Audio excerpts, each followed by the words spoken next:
call this meeting to order. Any additions or deletions? I've got one. Two, actually, probably. ATV survey. ATV survey. Is that the television network? Or? No. They have their polls on that. Yes. ATV survey. I want to add Minister of Health meeting. I had a meeting with Minister of Health this morning. And under in camera unsightly premise. Anything else? If not, can we have a motion to approve? So moved. Second. Second. I think we'll get you by half a word. All those in favor say aye. Aye. Any nays? Motion carried. Huh? We have Minister of Health meeting, ATV survey, and under in camera on safety premises.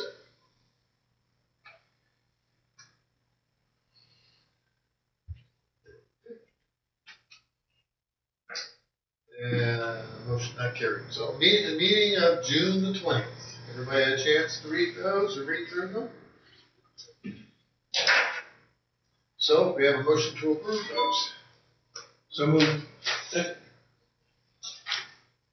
All those in favor say aye. Aye. Any nays? None. So over to that came Emancipation Day. Kat and I have been speaking, Leslie and Kat, you had a meeting today. Can you give us a 1-minute poll version? I'm sure it was longer than that. But. Definitely. I had a meeting with Brenda Francis today at the Nova Scotia Community College. That's where her office is right now. I also submitted the event form to mark us officially on the calendar for. She's asking for August the 11th for 1 p.m. and we're requesting either in case of a nice sunny day, the promenade stage, or the VIC on Shore Road in case of rain for indoor presentation. So basically, the program that she has in mind is to have very similar to African Heritage Day, except the content of the presentation itself is going to be a little bit different. It will involve for performances. We're gonna try to get the drummer, the same one, Pat Jarvis, as we have for African Heritage Day. That one is the main one that we have in mind. For snacks and beverages, we don't want it to be too distracting because of the deepness of the concept of this ceremony. We don't want it to have a vibe of a party or a celebration. It's more a ceremony. So I suggested to have light snacks plus COVID, so we want to have just like canteen type of thing, maybe like chips and popcorn in separate like snack bags, kind of like Halloween type of volume packs, and just beverages, juice boxes, like kind of like we had on Canada Day, water bottles, juice boxes, and possibly a cake. And Brenda also is trying to get additional funding because the one that we have right now is $500 from the province. She's also trying to get a community grant, which I think is also $500. We're not sure though, so right now we're only counting on our provincial $500 grant for this. If we get more from them or anybody else before the 11th, then it will probably go towards paying the performers. So we will hopefully get more than this way. We can not just have the drummer, but also maybe a couple of local musicians. So, yeah, pretty good. Generally, we've always worked within that $500 but easily do that. I think the drummer is the biggest cost. Yeah. But then in case they do get more, then we might add more, so. Okay, so mark that in the calendar, August the 11th. Have we fixed the PA system yet, or got one? He's ordered the part for it. I'll check with him. We need a PA system. Yeah, you have to have one. Yeah. If not, we can borrow one. The Dark has one, same thing. You fixed it? No. They had one. Zach Ward, identical. Anyway, I'll Yeah. find it. Yeah, I'll check with Yeah. Tommy. I'll get a meeting there. Yeah, I'll just tell him we need it by August 11th. And that'll- yeah. Okay, thank you. CAL report. Move right along there. Okay. The planning department in June, one development permit was issued for 98 Victoria Street for an accessory building. There were 3 zoning confirmation letters issued for 9 Birch Street, 78 First Avenue, and 176 Queen Street. There was 1 preliminary subdivision approval for Victoria Street. 244 Victoria Street, that's it.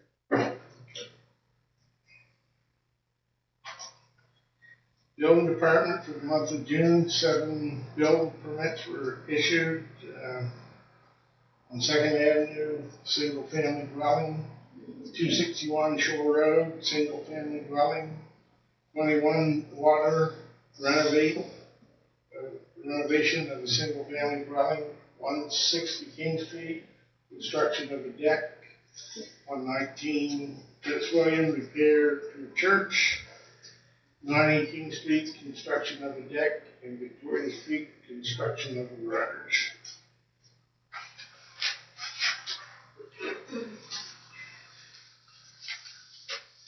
And grant funding,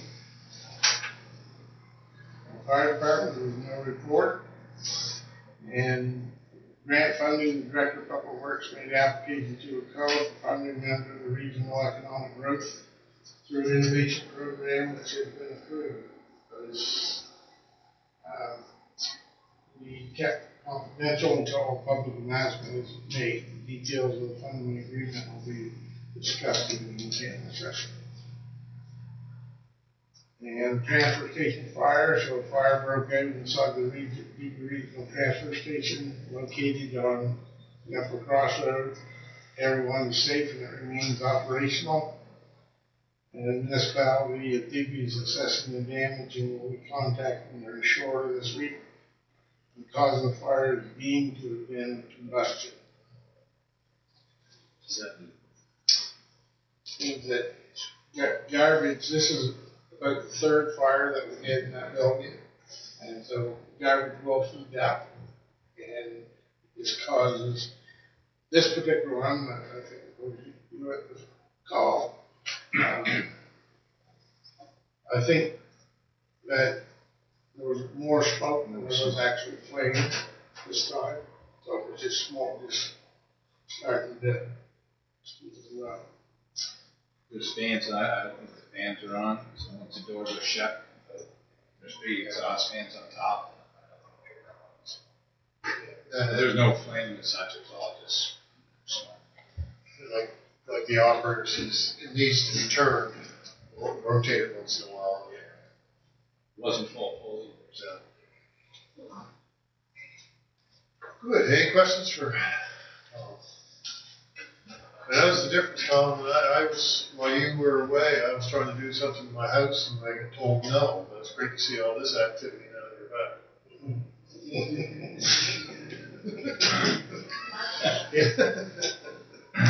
There was no or no, not that part. That was the correct answer. Public Works. I think a few highlights. So we continue to help Dark with some of the projects.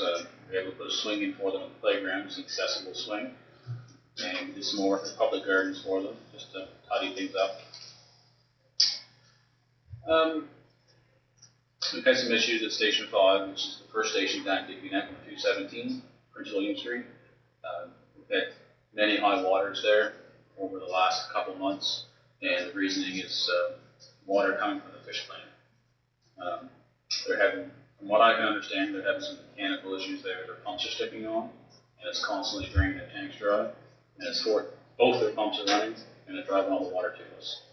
So I've been working with the land to try to ease the pressure on our station. So just wanted to make everybody aware in case you hear any rumblings about it. So They get a license to operate temporarily for up to a year with it, just to test it, and see how it's gonna go. they got it. Yeah, the municipality. Yeah. It's under their jurisdiction because, and, the issue of, a temporary permit, just to see whether what they put in for technology is actually gonna work. Has there been any noise complaints from them? Or we wouldn't receive any, because that's in the municipality.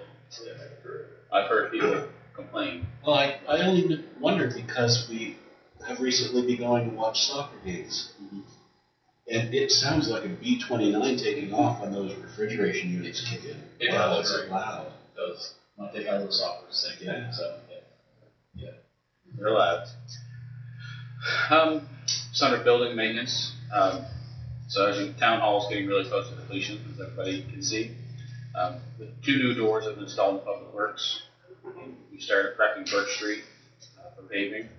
That's down by Al's fish plant there. And Queen Street, we have the trees and everything cut back, so we're able to move forward this summer or early fall and widen that piece of Queen Street out. So I guess the main thing I'd like to talk council about is Water Street and Sydney Street intersection. We have had many complaints over the years about this intersection, and we had some more complaints in the last 2 weeks, approximately. I did some research on different things. At first, we thought that set up flashing lights for the crosswalk was the way to go. But because of the promenade, how it's built, traffic can't see it coming until you're out in the lane. What other towns have done was have similar issues or similar concerns. They've made 3-way or 4-way stops. If we would make it a 3-way stop with all the congestion downtown now, how busy it is, and the speed of a lot of people flying through there, with the 3-way stop there, they're gonna have to stop so that you can check to see if pedestrians are coming. In addition to the 1 crosswalk that we have, we're going to make a 3-way stop. We would have 3 crosswalks, if you want to call it, 1 between the banks and then 2 that go across the street, 1 on each side of the promenade. It's definitely a concern, and I guess we have had incidents there in the past where people have been, hit. We've had near misses, and the near misses seem to be becoming more and more frequent, and it's because of the speed, or people just aren't paying attention to their vehicles. So, with the research that I did, talking to other towns, like Annapolis has done this, Middleton's done it, and the CEO brought to me that Berwick has done it. I kind of forgot about them. They've done a lot of their streets up there. They've taken away that safety concern so that when you pull up to the intersection, everybody has to stop, right? And basically, I wanted to recommend that we do it, but wanted to hear what council thought on the matter too. We had talked about eliminating that sidewalk on Scotiabank and moving it south. Why would you do it now? If council decides to do this, just move it. So they have 2. Yep. And if we do decide to remove Sydney Street in the future, that piece, then we can take the 3-way stop out because the lanes will become narrowed then. Yeah. Right. I meant the crosswalks. Oh, the crosswalks entirely? Well, just have one at the south. Because did I read this? You're going to maintain the north one and then put another one south? Yes, that's right, correct. Yeah, why would you just eliminate? So, in the design that Thomas Chalmers did downtown, for the middle of town, it actually calls for 2 across Water Street. Yep. And that's why, and that was no different. We do it now or we do it later. Once we do the downtown, put the new sidewalks and stuff in. We just gotta bring it there. So, that's kind of what made it easier for me to make the recommendation, because it's already part of our plan anyway, is to have 2 across there, 1 on each side of the promenade. And then we would just be adding 2 more stop signs to make it a 3-way stop, which will slow down the speed of traffic downtown. And you think about how busy the middle of town is now, especially with music and stuff throughout the summer. It's our busy time. And the town is busy. It's definitely busier we've seen for a long time.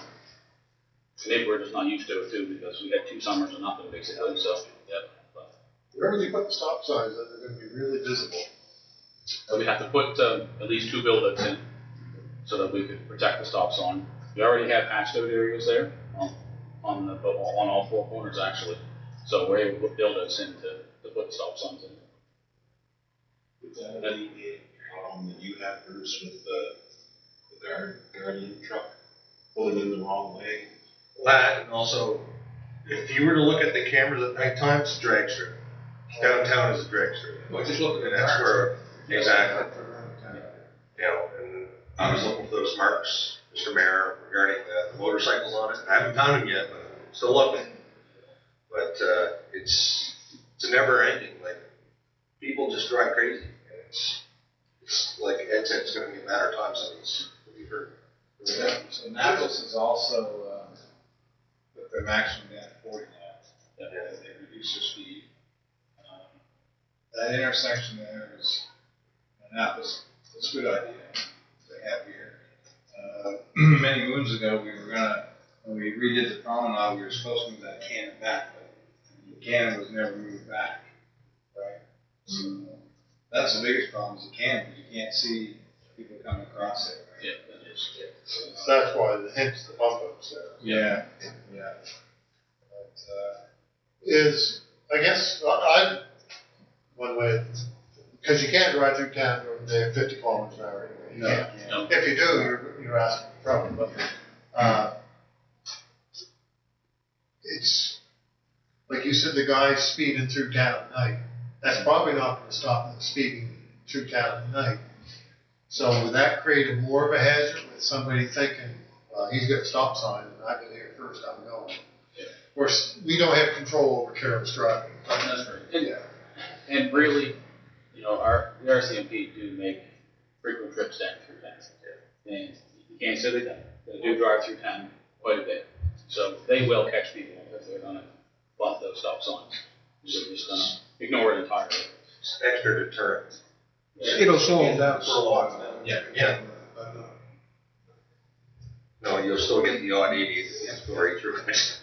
And they'll all have to have the new sign on top of it, so that people are aware this is something new.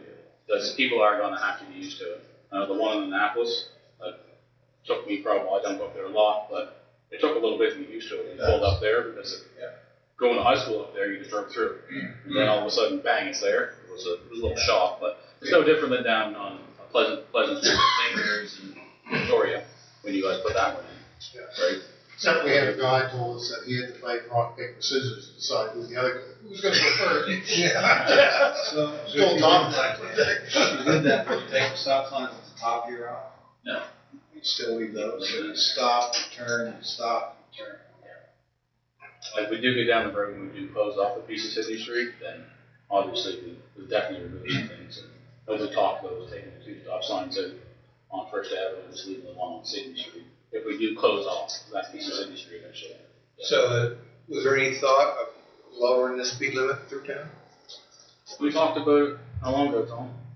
I brought it up a long time ago. I'm not sure, I know that I do know that Annapolis did that, but I'm not sure whether it's legal under the motor vehicle act. I think you have to apply for a special application to do it. Yeah. You have to, it's 50 is the minimum other than for school zones. Right. Has to be approved by the provincial traffic authority, I'm pretty sure. Well, you know, nice that there's music down. Everybody drives by looking at the music and watching what's going on.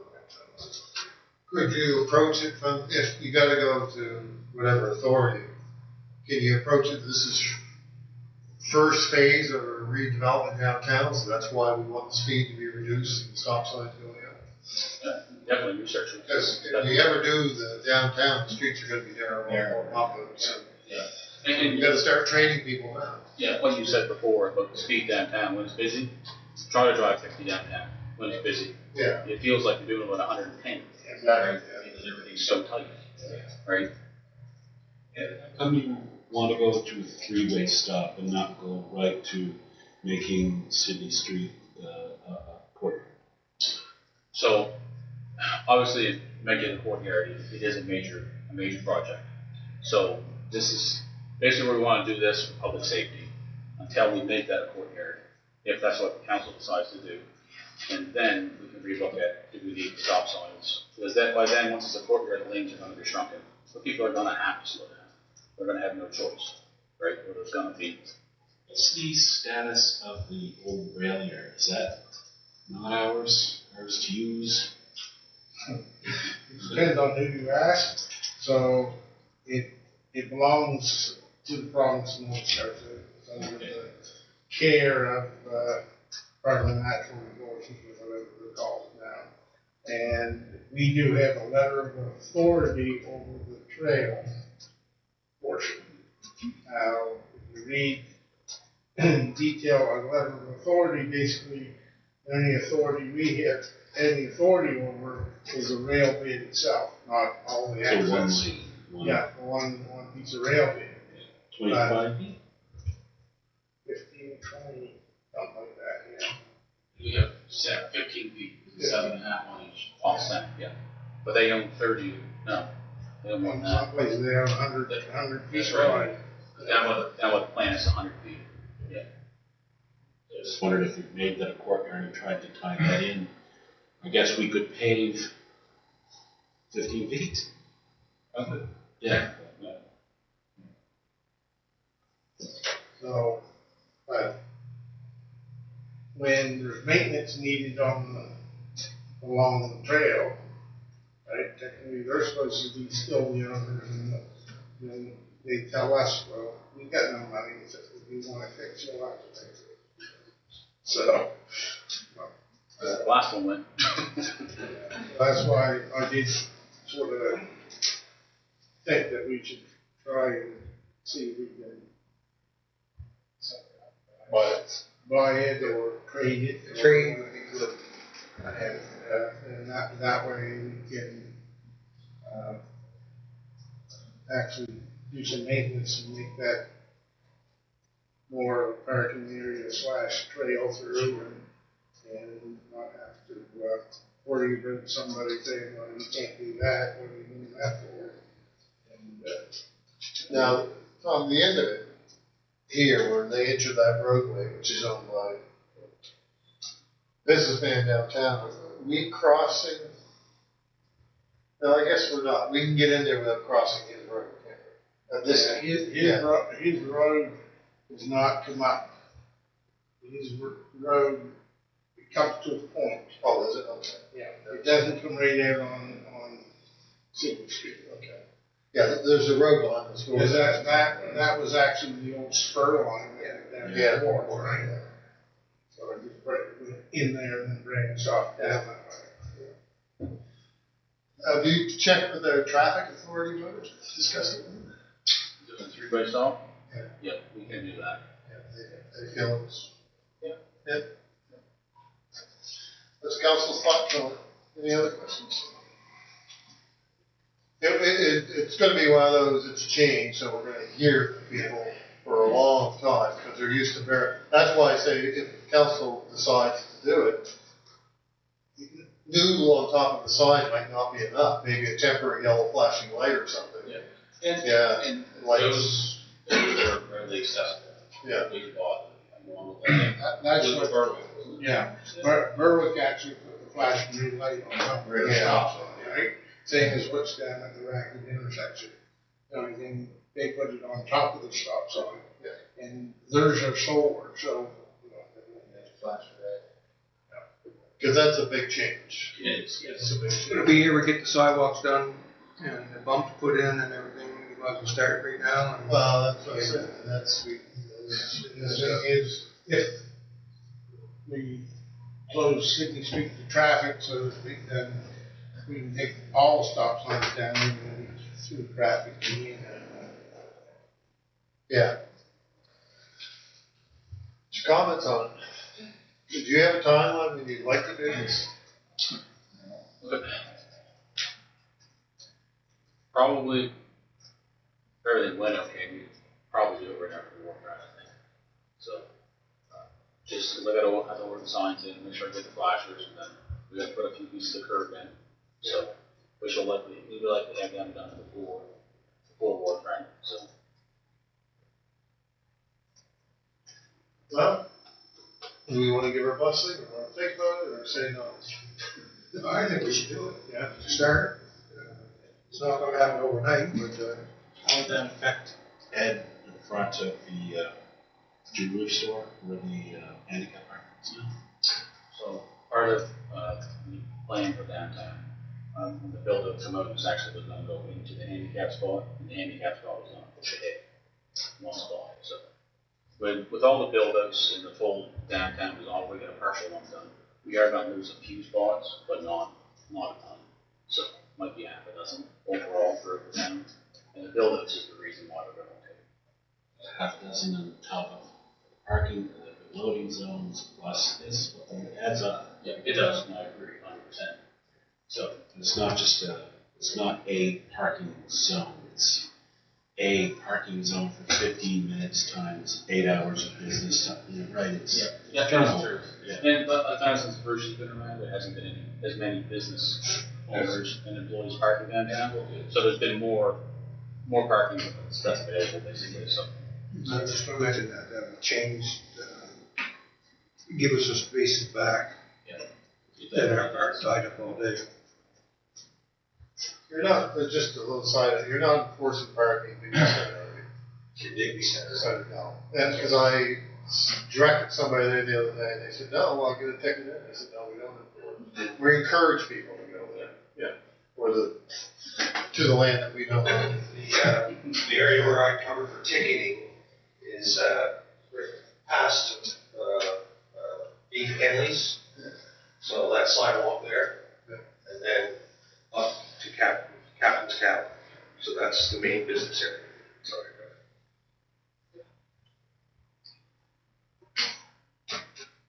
Well, guys, I move forward with the stop signs on Sydney. yeah, council. yeah. I'll second that. Any other discussion on it? Can you let us know what week you're going to do that? Yeah. Their vacation now. Yeah. We'll put it on vacation.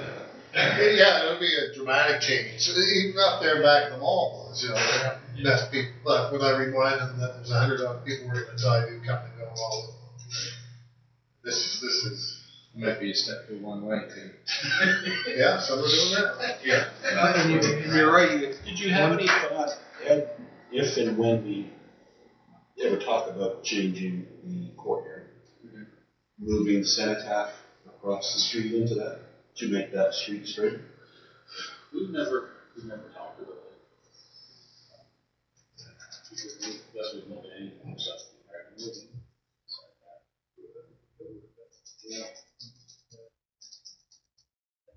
Touching that. Cenotaph has been there for 1929, long before anything else was I think. Yeah. Somewhere down there, yeah. Yeah, I believe that's. Small steps. Yeah. And that middle piece they designed did incorporate cenotaph into it with the build-outs in there and the lanes and stuff. That's what I'm So, yeah. So, And with the flags there and everything, People stop and take pictures of it. it is. Okay, all those in favor of that motion, say aye. Aye. You need, take that to council and see what council says. yeah. We have some, bit more, a little bit more information as well. Yeah. So while we're on the speeding thing, if I could, I see our MLA is doing signs for slowing down. I see a lot on the yard slowing down. And then I took a drive around to see where ours are at, and ours are at. So I don't know what the issues are. Like, has she contacted us or anything, or anybody contact us about children playing signs? Because I had a few, and they're out. So I don't know why everyone's on this bandwagon, but slow down, our kids are precious. Yeah, there's other few around too that have it on their properties, right? So Yeah, around, so I don't know why they're putting them out. I think just, But there's other ones beside Joe's. Oh, I know, that's what I'm saying, there's other ones too, yeah. I mean, is it because we gotta put more out, or? Well, I think it's more kids playing on the certain areas, certain streets and what it is, and it's the parents that are putting them up. But where they are, I've seen our signs right by their yards. Yeah. So, Everyone that Tom asked me to put up, as was requested, we get them up, so. because they're actually distracting more than doing any good. Some of them are going up to front of properties and people have just moved into town with kids. So I talked to one of them, and they were just surprised how much traffic there is. Yeah, When you so come maybe in we need from- more out, I mean. I don't know if we need more. I think it's kind of they're important, but I think, to me, I think it's just kind of a social media thing that's catching on, and now, Jill Walter's office is doing it. Pretty sure Morton did it too. It's not just slow down, it has your name on it, so there's a bit of. Yeah, it has her name on on it it as too, well. yeah. Yeah, that's right, that's where I see them, the second avenue. Yeah, what's the second, there was one up on, up on Prince William up here, up on your place. Yeah, okay. There's two actually, one. They're all private owners, so it's all right. I don't know, maybe in the newsletter we can mention it, Slow down. but man, Yep. Okay, anything else? No, we'll move on to Director of Finance. Okay, the active transportation grant that I think I've mentioned before, so we have secured that funding. 100% of costs up to $50,000, basically for us to hire consultants and get them to do public input, input from council, to go and run with it, develop a plan for us. If you ever want to look at a good example, just Google the active transportation plan for Wolfville, and you see a good idea of what would be nice to have, so that in the future we know when we're building a new sidewalk somewhere, or we're widening a street somewhere, or we're just doing any regular maintenance, that we've got kind of a blueprint of what people want, where they want, then we know where people want to walk.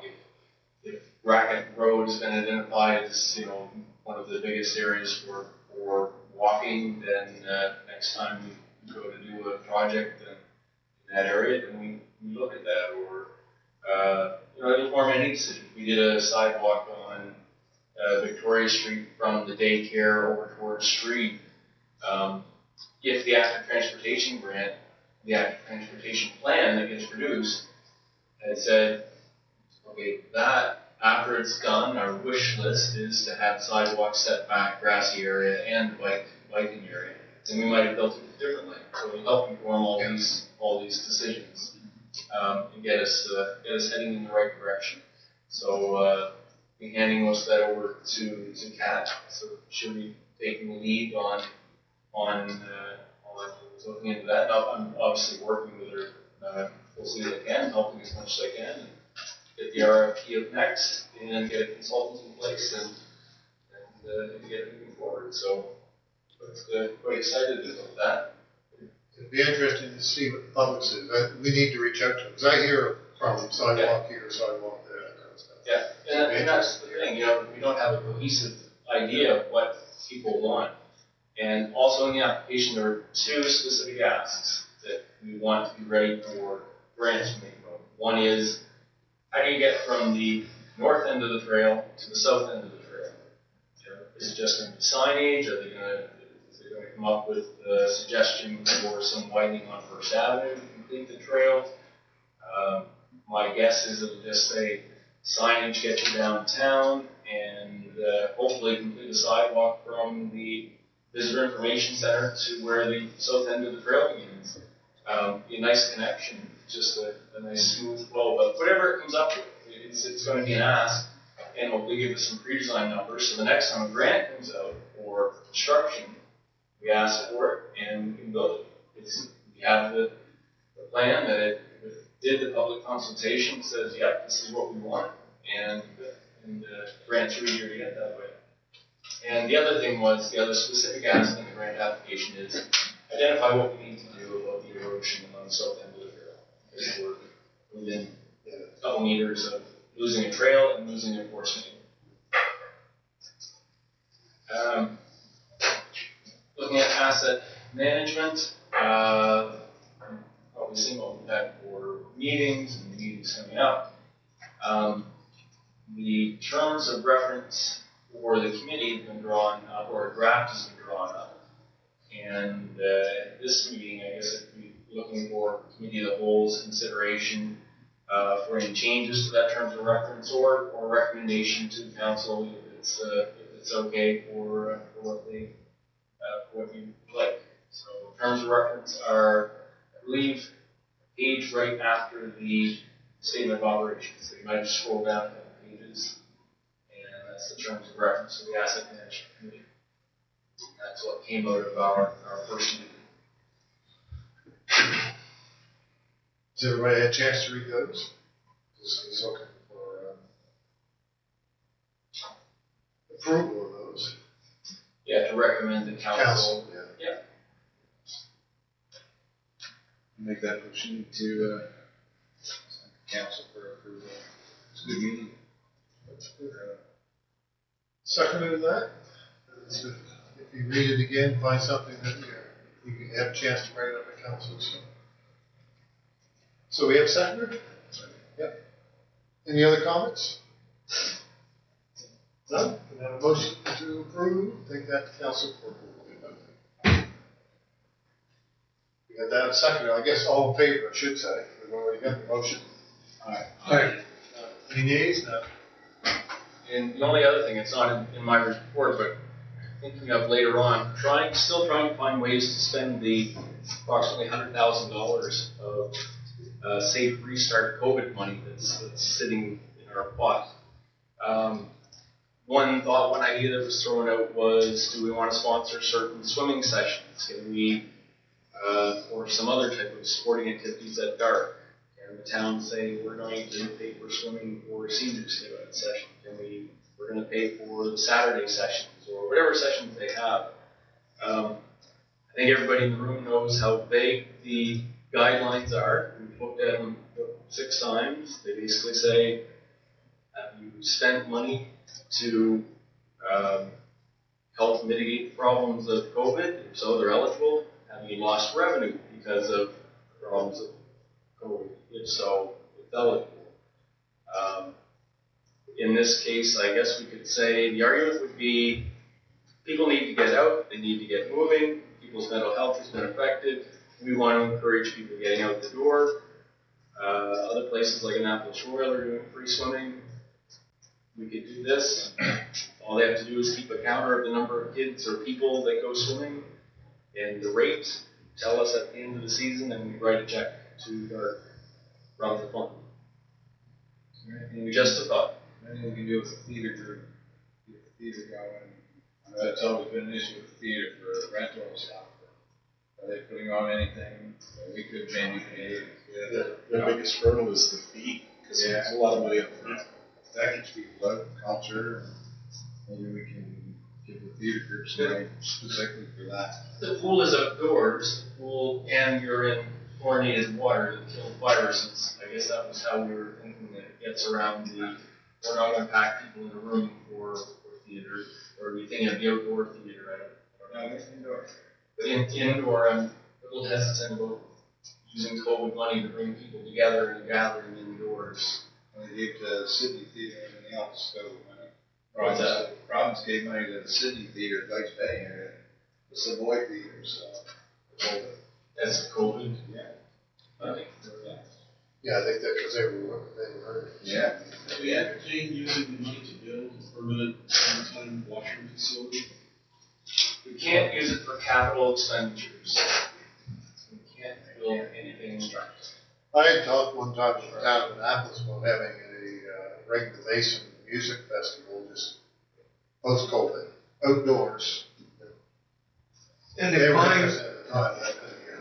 and I think the Pines is now to let the seniors go swimming up there again now. Yeah. And, so there's an idea. I don't know what they charge them, but Take some more dark money and we can give it to the splash pad. So there's something Outdoor in theater.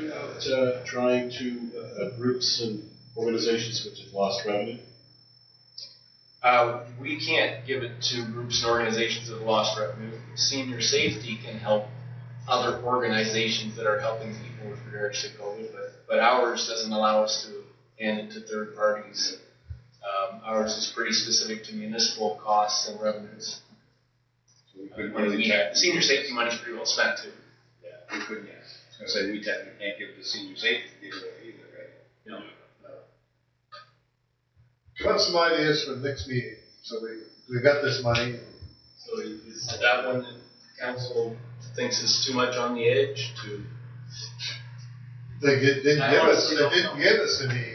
The guidelines are so vague, we don't know. Yeah, so, So we have a visitor saying informally, yeah, they're never gonna ask for that. So is that a yes, go ahead? do I it? would have a conversation with Derek, because suddenly you find out they had $100,000 worth of swimmers this summer that were, We had a meeting last. you might wanna set a dollar amount, wouldn't you? Yeah, and I did mean to give them a comment, but I haven't got a chance to give them a comment. Our meeting was Wednesday, so send something to me, I'll take it. Okay. Commercially sponsored free swims. Yeah, they do Yeah. that already. So we could pick another day. And I wouldn't, I'm a little concerned, I guess, that if businesses who are sponsoring the free swims think that, you know, they may back out or back off and not come back. If we sit, well, or even co-sponsor with them, and as a corporate sponsor, they can expand their free swim. I don't know what they have, I can ask Wednesday night, see what we're doing. And our We doors, just sponsored one for like a weekend during the Waterfront Rally. And we were the last one. Sharon said that they were all sponsored. Or go to community walk, run, event. you guys got all days from us, days we can offer. As far as I know, the answer is we can do anything, but we risk paying the money, having to pay the money back. That's the best I can say. Well, let's put some pressure on ourselves, we haven't decided in 2 weeks' time. Yeah. Because we've been spending, you say we're down to 100,000? 164 we started with, and I'm guessing we're somewhere around 100. I don't know exactly. 64 guys. Well, we spent a lot on really good, the low-hanging fruit we got. The touchless taps, it's a slam dunk. The touchless hand dispensers, the air circulation purifiers. So all of those costs. The electronics in here, you know. So we took advantage of the low-hanging fruit pretty quickly and spent it on those items. But now we're into. Now what do we do? And when you pay attention to what's around the COVID conversations that are happening, it looks like this fall we could be rolling back into some kind of restrictions again. Money for your theater at the old Tidewood land. Yeah. Yeah, that gets people indoors. As long as we're not into a capital. Well, yeah, that's building. it. We can sponsor something there. Yeah. Shakespearean on the Sponsor the events. Yeah. Is it capital? We just use it in equipment and pay for fuel. I don't know. In the construction of a capital asset. If we start doing anything, we're just moving earth. Yeah. We're reshaping Matthew. That's all we're doing. Well, when you get into small dollar stuff, people generally don't look back and say, "Is that capital? Is that not?" I mean, technically, a hammer that lasts more than 1 year is a capital asset, but we don't capitalize them. So $3,000 is our threshold for capitalizing items. Okay. Any other questions for Matthew? 2 weeks' time, Michael, list of great ideas to spend $100,000. That's awful. We can't spend $100,000. It's awful that you're bound by Well, Yeah. some of that. Okay, we'll move on then to dangerous and unsightly report. Dangerous and unsightly report for June. 17 and 19 Maiden Lane, as administrator of dangerous or unsightly, I had received a complaint concerning the condition and the unsightliness of these two properties. My attempts to contact the owners by phone were with no prevail. A registered letter was sent. After 10 days, I was finally contacted by the owners and discussed the conditions of each of these two properties. 17 Maiden Lane is a mobile home that the building and the grounds had become both dangerous and unsightly. The owner had worked out an agreement with the tenant to have the grounds cleaned up and maintained and the home to be brought up to habitable standards.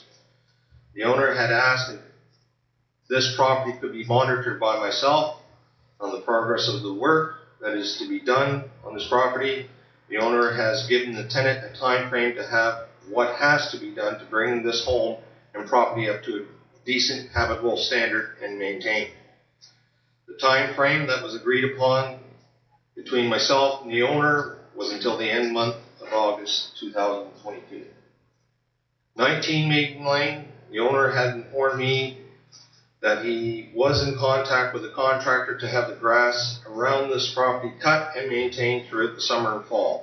The owner will be returning back to Digby sometime in August to make a decision onto what is to become of these two family properties. It's a pretty rough street. We've had a request to name that Maple Leaf Lane. We could do that. Isn't the 17 and 19 reverse? Because 17, isn't that the White House, and 19 the I probably did get it backwards. I can't remember. I believe it is. But they're all by the same owner. Yeah, they're all, yeah. But, Yeah. Yeah, 'cause she was there. Yes, she came to see me in my office, so. And she's a very nice lady, and they felt very bad what happened. They had a contractor originally for that house, and he kind of took them, he didn't do what he was going to say. That's right. So, but now they seem to got it sorted out, and she's given the time frame for the gentleman who's living in the mobile home. And he was also in my office that afternoon. So he's bought new windows for it. He's bought lumber for it. So it's up to him. He's going to do something with it. If not, both the owners told him pretty much you're going to be off the property. He bought the mobile home, but they want it off the property. So yeah. Do we hear any more, maybe Tom, from Irving Wood? Nothing as yet. So I can rattle their cage again. Yeah, I would. I'd tell them that. Yeah. It's been broken into. It's, Yeah. It's a. I don't know how many times they told me it's top priority on the list. It's time for them to take it down. Yeah. Great. Council could make a decision or make a comment on the fact that we're going to step in and start dealing with these properties. An example of one of those properties is Irving. You can make that statement. Yeah. Yeah.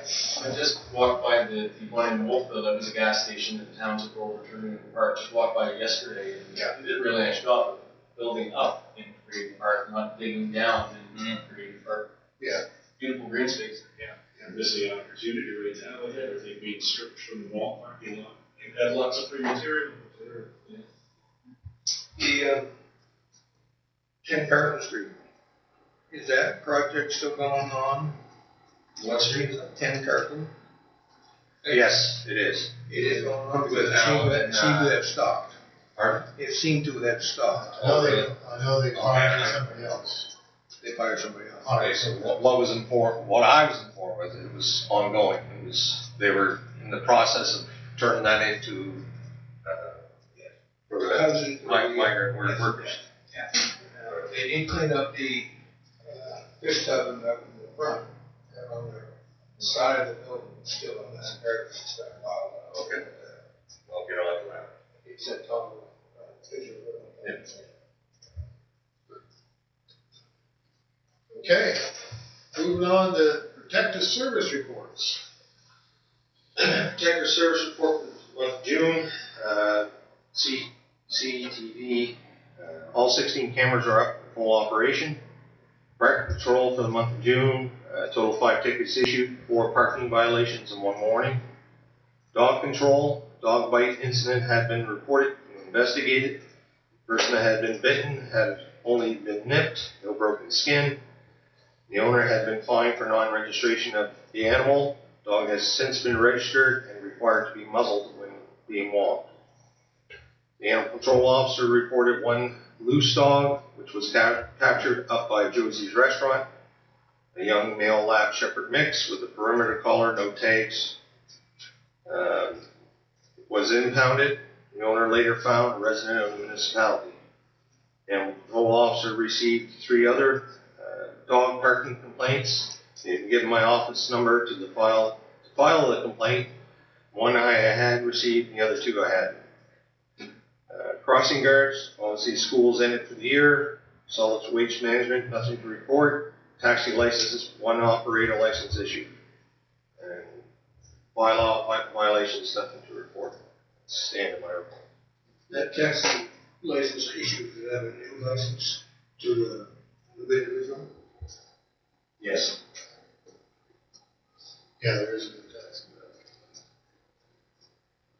Any questions? I was, I guess, counterproductive. I was in town yesterday picking up syringes down around Dayton Station. Thank Yeah, I get tagged in it. I seen it. You were already done it. So. Yeah, the RCMP showed up there, that was done. Those needle containers, Huh? those needle containers. Sharp containers, there are some of the restaurants are, but those people that are doing that are going to use sharp containers. This is, well, the RCMP officer talking about it, it's crack. They're not going into Just tweet. Yeah, they're not. I bet it means. Let them say that it's a glove they use underneath the blue styrene, but it's a puncture glove. We have function. Good. That's the shop.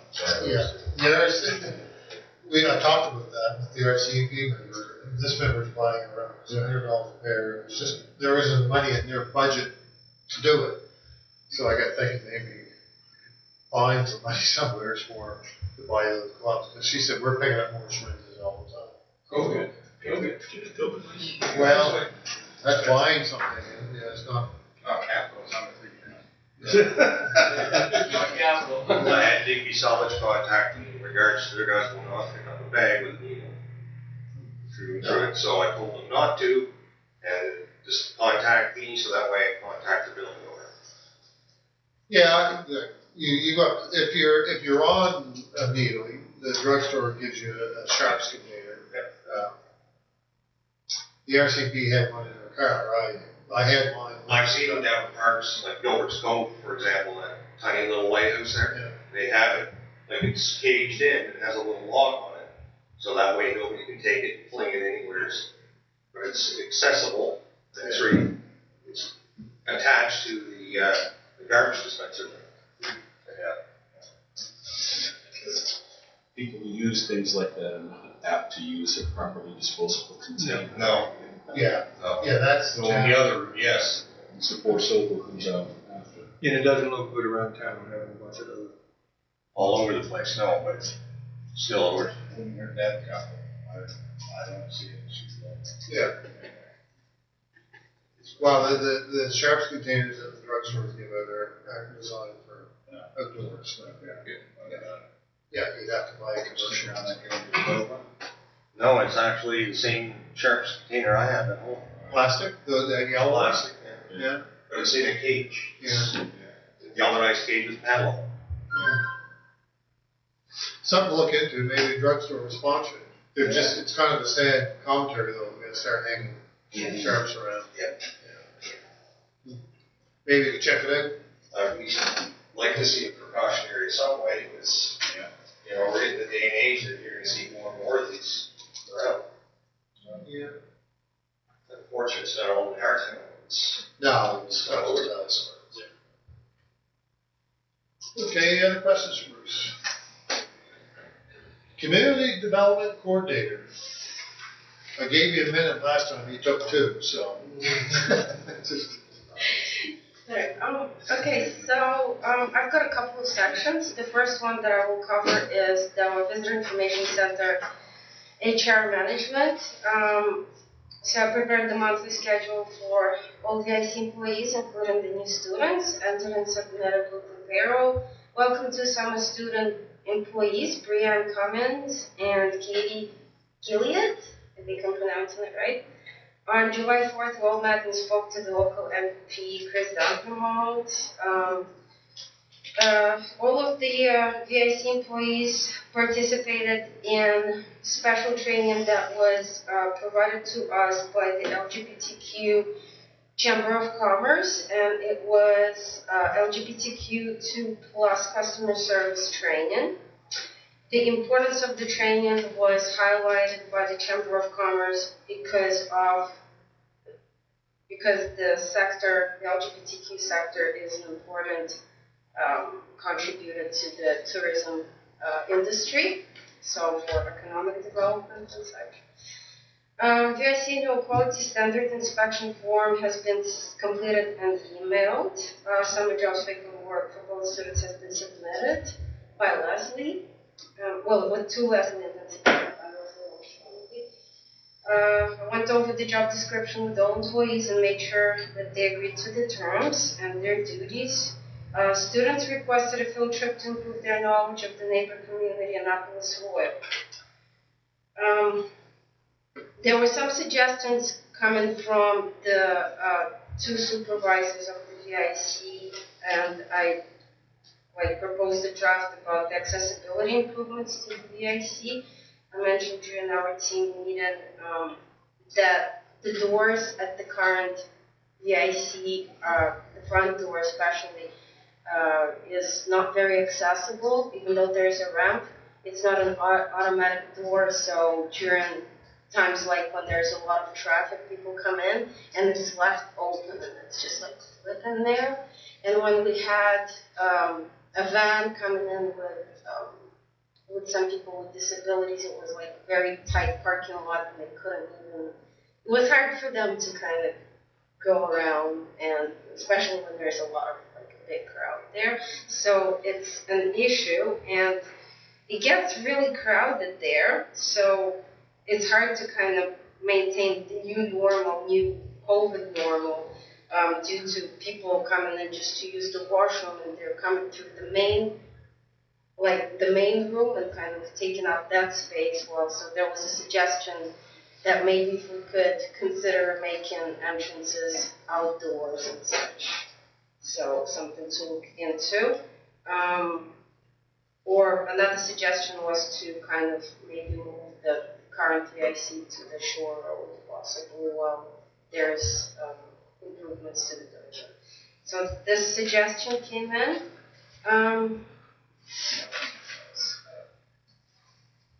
I printed out another suggestion that was brought up. The visitors were asking for a list of restaurants, like they were asking for us to recommend. So we can't make recommendations, so I made up a list of all restaurants in the town of Digby and the surrounding area, and it seems to be very popular and a success because now they don't ask for recommendations, we just give them the list. So once in a while I printed out a couple of copies each week, so that's working good.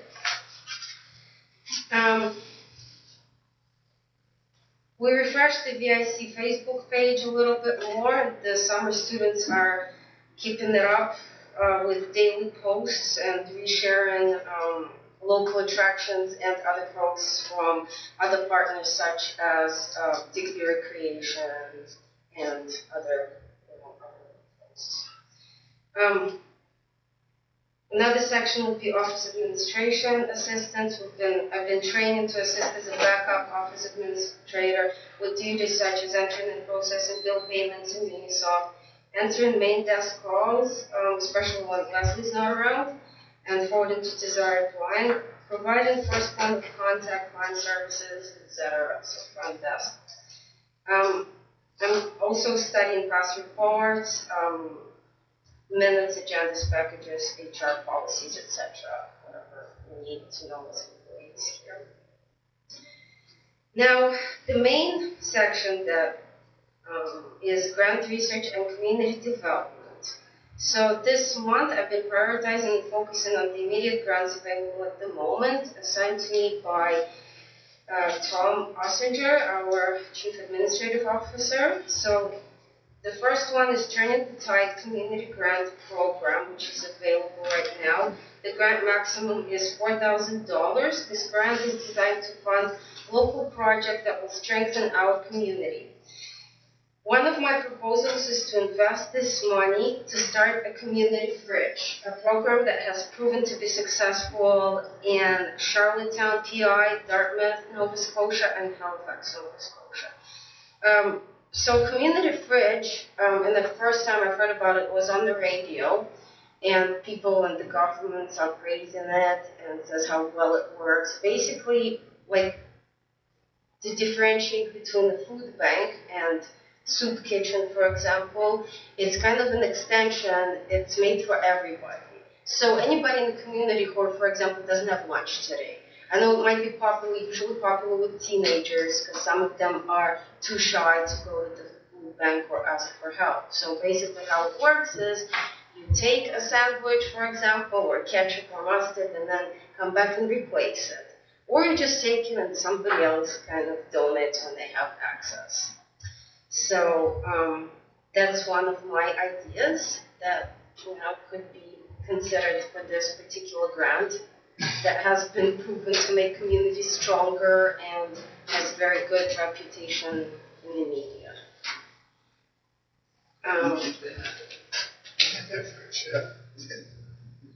Should be saying that. Okay. Next one is Business Accessibility Grant Program. So this one was also forwarded to me by Tom to study, and the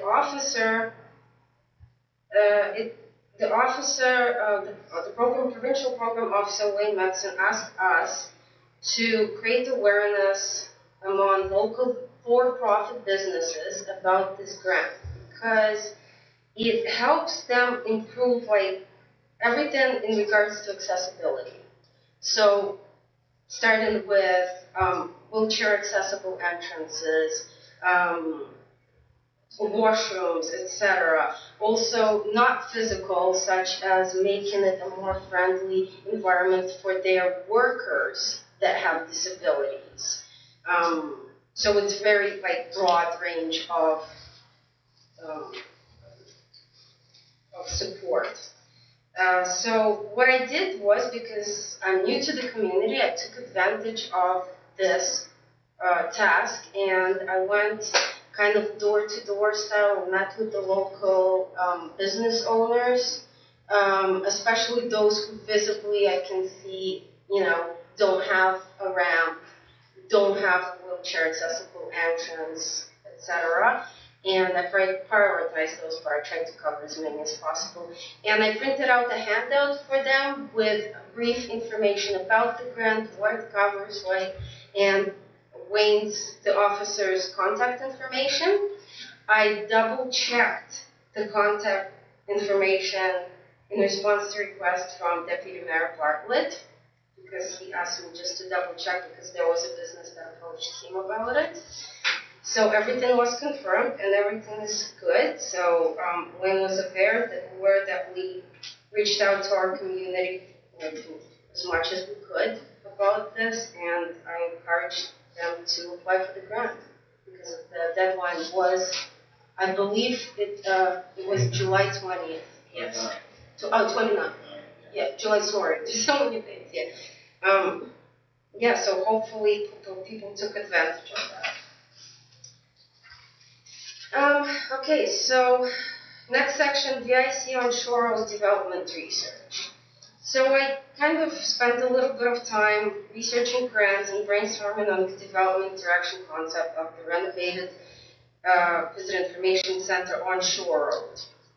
As an inspiration, I used the Millbrook Heritage Center, which is located in Millbrook First Nation in Truro, which I visited myself, so just kind of came up in my head. The center has an exhibit of indigenous artifacts, artwork, and events, workshops promoting local indigenous heritage. I believe that we can adopt a similar direction to help promote the American First Nation and other local indigenous peoples' culture. This concept will have a lot of support and funding from the federal and provincial governments. Our VIC supervisor suggested to make a second information desk at the shore road located for greeting the tourists arriving on the ferry. This will help keep the primary VIC less crowded and clean. Just some comments on that. There is a committee that will be meeting soon. It's Paul, me, and someone over here. Mike, I think it was. To talk with the VIC on Shore Road. I just read that and said the staff wants us to run 2 VICs. It's just a suggestion. There's a lot of cost to that. But it's an idea, yeah. I just wrote it down because the girls get a good amount of keeping all the stats and everything there at the VIC. They have a good understanding of who comes and visits. Yeah, they told me their primary visitors are from the ferry. Yeah, The vast majority are from the ferry. Yeah, so that's why I put this is. Yeah, you should speak on that issue. You should speak with Ron Percy, the municipal office. I spoke to him about this a while ago. There are many interpretive plaques that the Mi'kmaq community has had done and has had in their possession for a long time. And there's been some resistance to let those go out somewhere. I don't know why or what the story is, but there's some work already done on a lot of that stuff. Okay. Yeah, and that was just one of the suggestions that I happened to do. I wouldn't put that in there, have that conversation with them yet until we decide what we want to do to that building. Yeah. And did they lose their displays? No, that's up in the main hall. Isn't it? Their displays of their.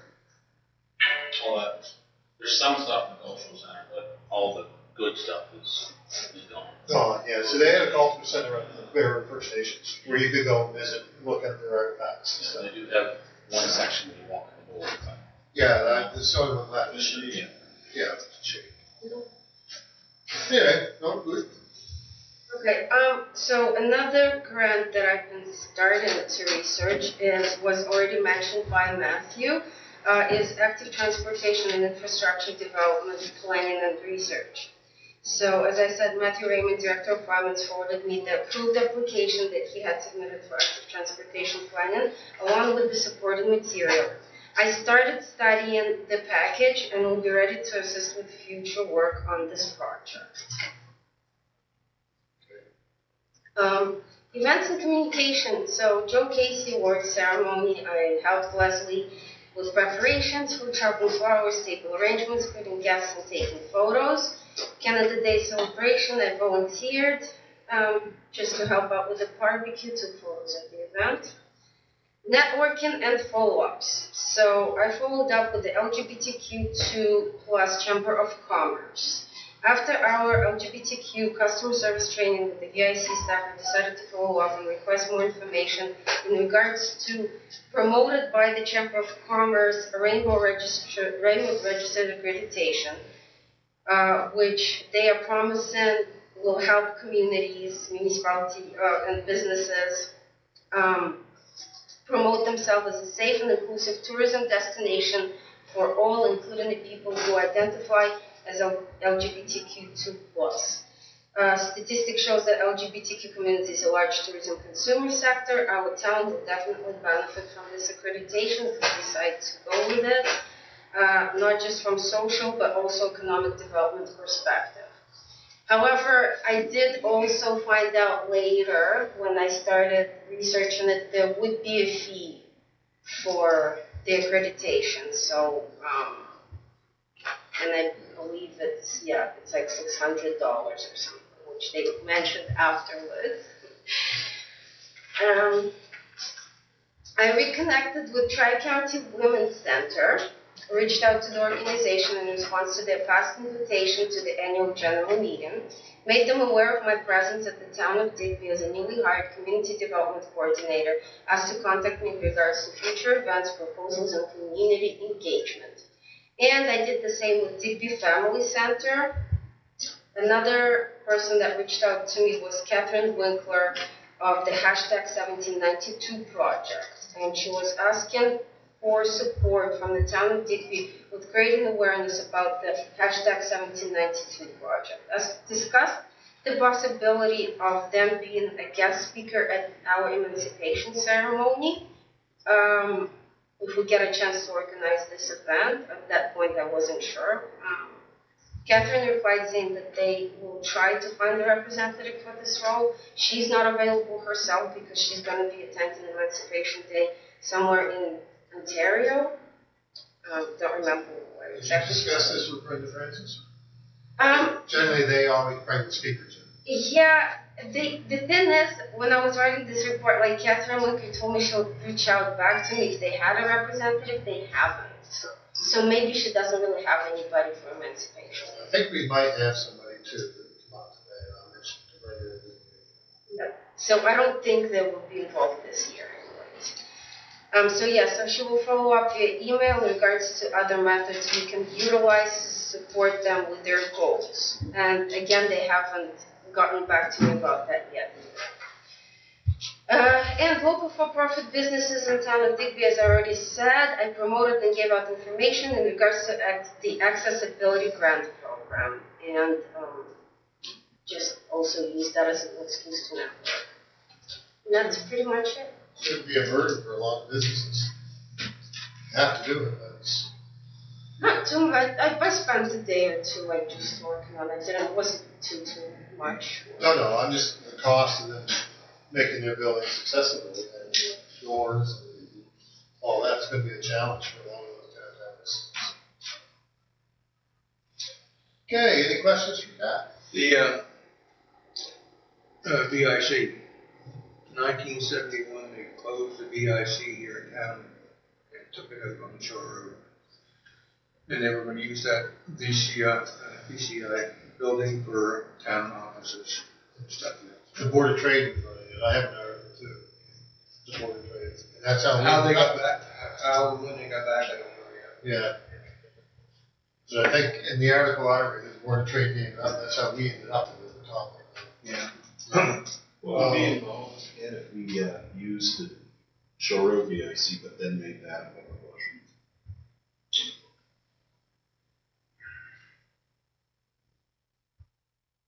That's the only issue down. How many bathrooms before I ask the question? Yeah. 2 or 4, 6, 8? Well, 2. 2 now. So I guess the only issue would be if we use that as a public bathroom the way it is you've got to make a gathering space inside that building because of the common area, you want to call it that, and then you got a little hideaway around the corner. That would be my concern. It would be what might happen there, but it's not supervised. Could it be like hallwayed off so that some of the storage and there's just a direct route to bathroom? We could definitely do that. The only issue would be for heating or air conditioning purposes. Yes. Where the heat pump's located, you don't want that to have a second one. Right. Because there's no Ben Murray in there, so you got to have that circulation here in the entire building, or we're going to have another UV building where we have a mess with the other. So The only sad thing now is the station, we can't use it. That's the biggest hassle. I mean, it is what it is, but once COVID's over, maybe we could do something like Annapolis to build that bus station. Do a nice comfort center there, and maybe that's an option. And it's the thing within the budget this year, what we talked about today, I've actually got a design done for bathrooms at Digby Center. Yeah, right. So just hand-drawn design with some materials picked so that we wash them with a garden hose. I know we're trying to do self-clean bathroom, but the price of them is just $100,000 plus. Yeah. 50,000. I think Digby Station would be a lot easier to do the back of it anyway, do a couple more bathroom plumbs already there anyway. So there's 2 toilets, 1 toilet in the urinal, and 1 toilet. Yeah, I mean, the tourist bureau, like, it would be a hangout, what a mess, that was messy enough, we had there, or the Digby Center station, whatever it is. Yeah. Right, the tourist bureau would be just probably worse. Okay. I think the CEO has something to say about Yeah. VIC there. Oh, yeah. Yeah, he has hand up. Three guys. Yeah, the research that I did on this VIC that the town owns, that was a provincial VIC, run by the province, right? And when they put the boat out there, that's when they built the VIC out there. And then it became surplus and given to the town. And then I think that the Board of Trade actually operated it until such time they didn't want to or couldn't operate it anymore. And then that's when the town took it over. It was before my time. But it was a provincial building. And that was, imagine that they gave it to the town. Yeah. $5,000 a year or something. Okay, G2, will be, because it's specific to particular people, we'll be discussing that in camera. Everybody's got the line there. So we'll move on to new business. Draft bylaw feeding of wild birds and animals.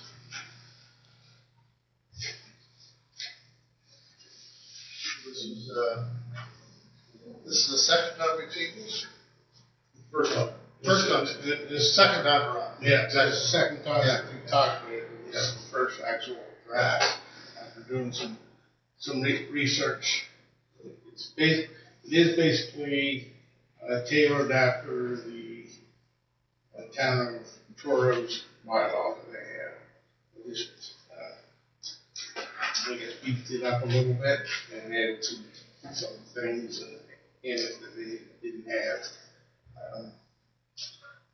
But it's basically and they didn't have a good pest prevention and things like that I found in other bylaws, not in Nova Scotia, but in Ontario. I mean, the City of London and Toronto had bylaws, and there's a couple of things that I picked out of those to this bylaw. In the city of Halifax, 70 feet for feeding the ducks, right? This is a big issue in a lot of them. As far as really accepting their bylaw. I think that they just limited what you could feed in the parks. There's signs everywhere. Yeah. Sullivan's Pond, I think, was a park. Sullivan's Pond in Harkness was covered with Feeding a bread to birds. City, So this is, I mean, we got prohibitions, we got the exemptions. So exemptions are feeding of songbirds and bird feeders on private property where the owner is given permission to do so, and in accordance with the bylaw. Leaving food as bait to trap a nuisance animal. Feeding a managed colony of stray or feral cats, so that means that the ferals can feed their colonies that they feed. And feeding is part of a research program undertaken by a university, college, or assembly, provincially or federally recognized research institution. So, we did put a definition of what the songbird was, which means any bird belonging to the Osmium division in ornithology, but does not include crows, pigeons, or seagulls. Because those are three of the culprits that is causing problems. And your offenses and penalties, Tom, from $50 to $1,000. Is that sort of case-by-case basis and first-time offense, et cetera, et cetera? Yeah, I would say that, it would depend on the offense, right, what it is, right? That's usually how they put it, the minimum of $1,000 and what the maximum fine could be. That's fine anywhere in between, based on the actual offense, right? If you have someone for a first time offense who willfully doesn't keep warding, it would be more than $50. Yeah, well, that's it, like, you got we find you $50 and next week or the next day you right back at it, and we just increase the fine for a second offense or third offense.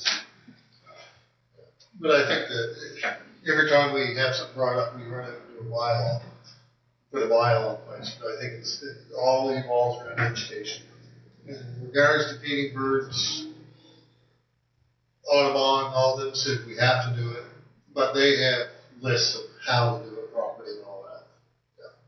So education, put this in place, but I think we focus on education, keep it clean, keep it clean, keep it clean. So this draft bylaw has not been vetted through our legal at this time. I want to find out whether, will we recommend it to council for, and if so, then I'd send it to the legal for them to review. So if there was any changes that had to be made, they would be made before first reading. So everybody had looked at it, had any comments on it? It hasn't really worked for Truro because they have a deer problem. They've actually hired people to go hunting deer with bows. We occasionally have visitors. Huh? We occasionally have deer visiting us. Deer on Victoria Street the other day, last Sunday. We have tons. Huh? We have tons of them. Oh, there's deer everywhere. And that's where it's coming from, that direction. Deer everywhere. But any comments? Do you want to make a motion to take this to council or? I'll make a motion to take it to council. Second? Second. Second. So Tom, that going to council, then send it off to legal. No, I send it off. I'll send it off to legal first, and then Yeah. if I have any things, Yeah. then based on that, and then take it to council. And if council wants to give it first reading, they can. And or if they don't like the things, that's just it. I just didn't want to spend bigger dollars if council wasn't going to entertain the bylaw. Well, we got the motion to take it to council for discussion. So, well, we may have, we haven't passed it yet. So, any other comments? Mike, second. Will make. All those in favor of that, taking this to council? Aye, say aye. Aye. Any nays? ATV survey. Council had a presentation a while ago by Mr. Cremon, the president of the ATV Association, and the municipal council has since had the same presentation. In our RCMP meetings, we asked repeated questions of the RCMP on stopping ATVs and their running up and down our streets, et cetera, et cetera. We were told by the RCMP that their policy is not to engage, and that's a Department of Natural Resources responsibility. So in the meantime, we have requested someone from the Department of Natural Resources come to our RCMP meeting and answer some questions. And we had been posed the question of possibly opening the trail to ATVs. So in the advent of trying to get a little bit more information, I wondered if staff could put together a non-scientific web poll and ask town residents to respond by what their feelings are of allowing ATV access to the town street and trail, and what their feelings would be toward that. Just so we have a little bit more insight on the will of the public when we go to that meeting and ask those questions. Carefully word it, because you might get into engagement you don't want to get into. Right. Yeah. Just general questions. Yeah, I think, especially the residents that we're going to be sending those vehicles by, we can do it. Right. No, a So lot of. question one, are you a resident of the town of Digby? Yes or no? Yeah, you need that. Yeah. Right. Yeah. That's something we want to write something up, throw it out there that we've been asked. I know it would be pretty wild. I like the idea of what you mentioned, places that will affect. Well, this right here, right here I to, think these are the questions we should be asking, probably. I mean, we've got them up there everywhere anyway, so you're just gonna get, oh, they're here anyway. Yeah, They're making nonsense. my house road is just, Tom Mills, and that was like, you live there, Matthews there, it's just, they're up and down there. Yeah, I just focus on where we want to put it through.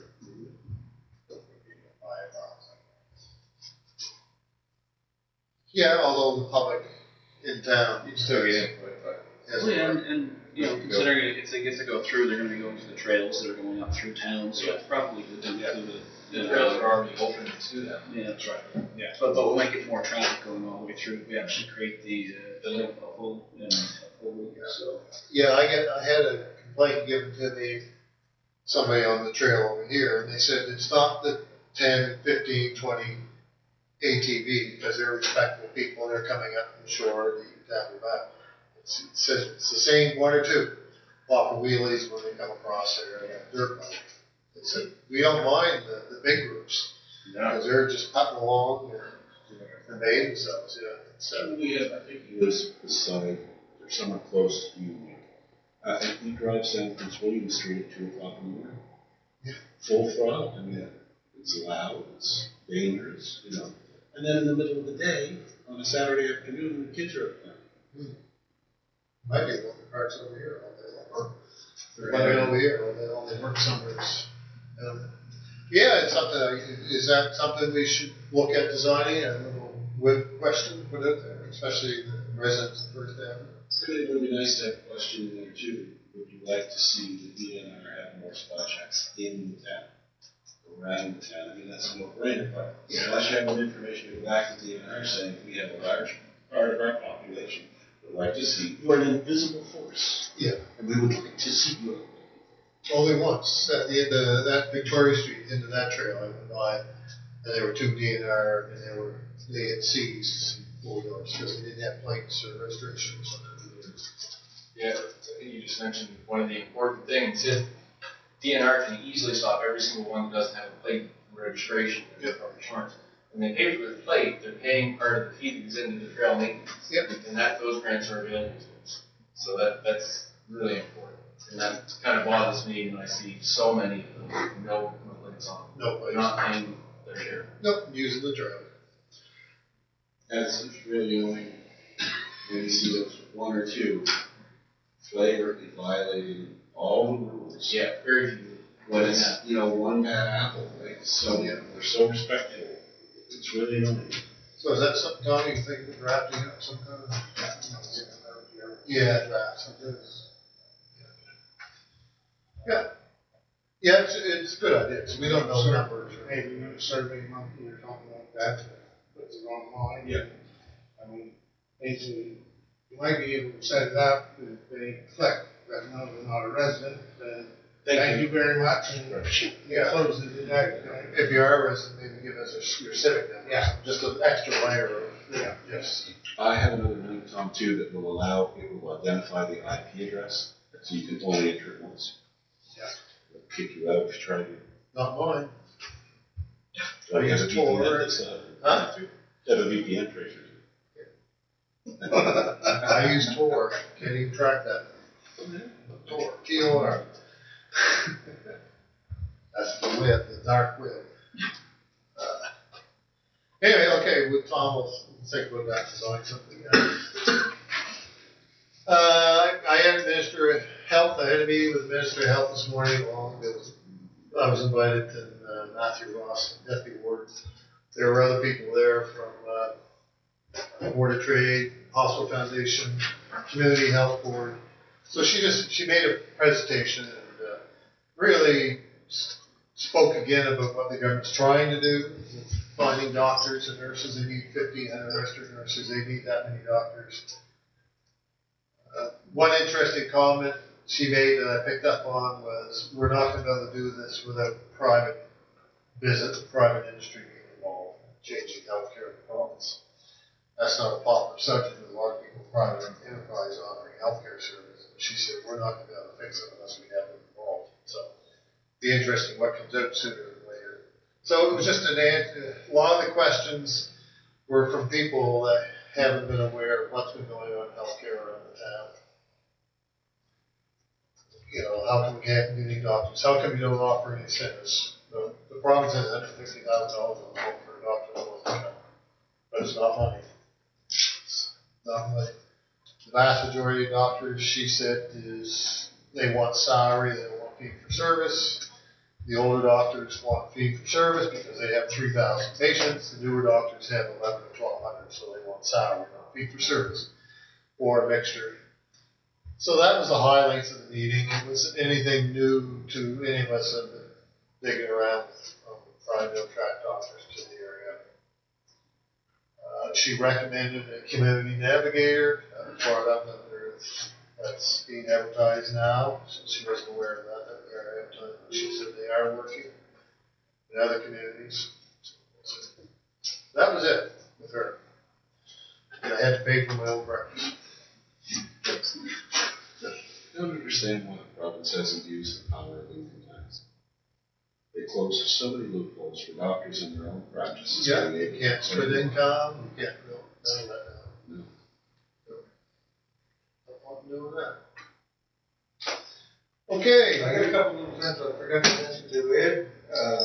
The Sheriff Harvey Paul Smith and Brad Barton, the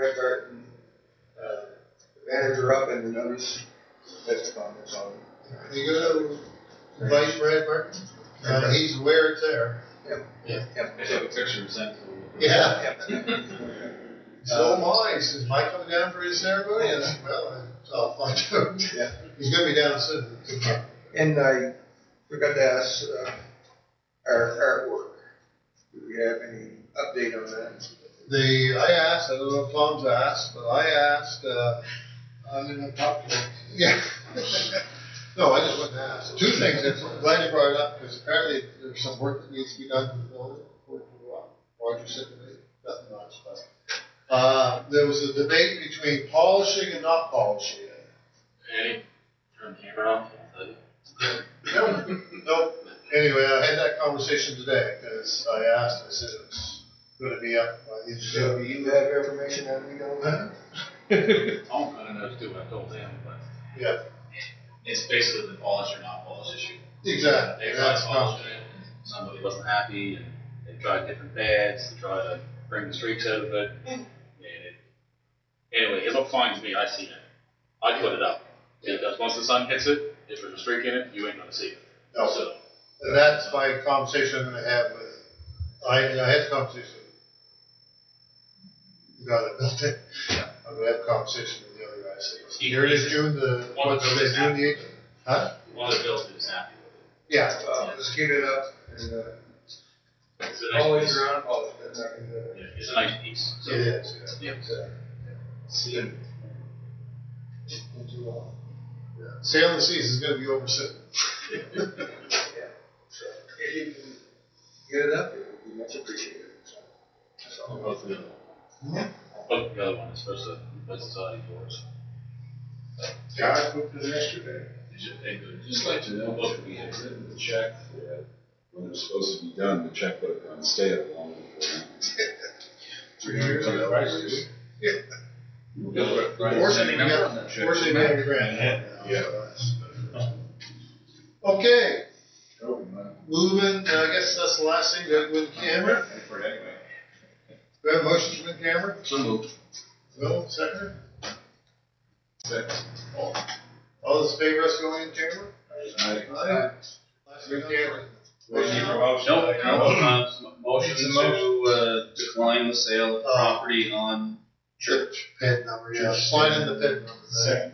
Yeah. That property has Yeah. future use for the town. Yes. Yeah, it's not surplus. He's already been told that. Yeah. Right?